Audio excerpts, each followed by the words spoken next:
आज मैं इस युद्ध के अहम एस्पेक्ट के बारे में आपको थोड़ा और पर्सपेक्टिव देना चाहता हूं।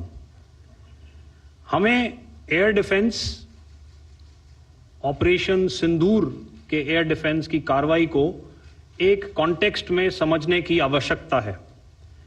मैंने आपको कल बताया था कि पिछले कुछ सालों में आतंक की गतिविधियों का कैरेक्टर जो है उसमें कुछ बदलाव आ रहा था।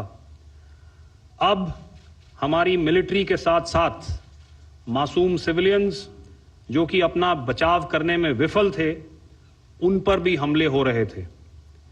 2024 में जम्मू सेक्टर में शिवखोरी मंदिर को जाते हुए यात्री और इस साल अप्रैल में पहलगाम में मासूम पर्यटक इस खतरनाक ट्रेंड के विशेष उदाहरण हैं।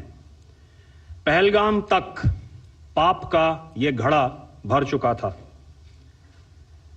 उसके बाद जो हुआ उसके बारे में हम कल विस्तार में बातचीत कर चुके हैं।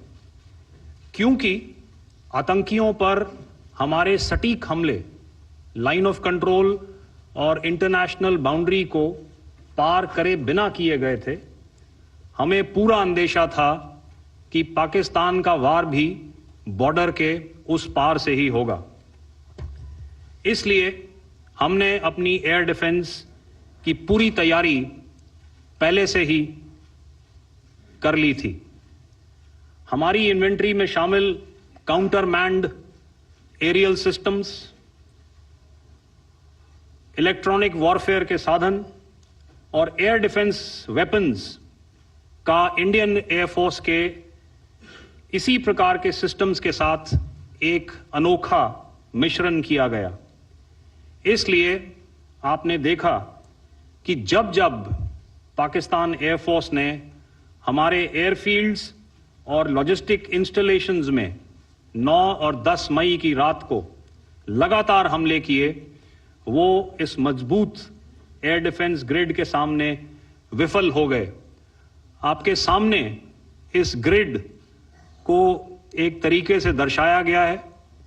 आप देख रहे हैं कि इंटरनेशनल बाउंड्री से कितनी layers, radars, counter unmanned aerial systems, उसके पीछे शोल्डर फायर्ड वेपन्स, हमारे विंटेज एयर डिफेंस वेपन्स जो कि काफी सालों से हमारी सेना में हैं। एयर मार्शल भारती ने भी उसके बारे में बात करी।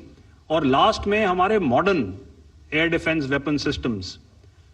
तो कोई मौका नहीं था कि पाकिस्तान एयरफोर्स ये मल्टी टियर डिफेंस को पार करके पीछे हमारी एयरफील्ड्स या लॉजिस्टिक इंस्टॉलेशंस को टारगेट कर पाए।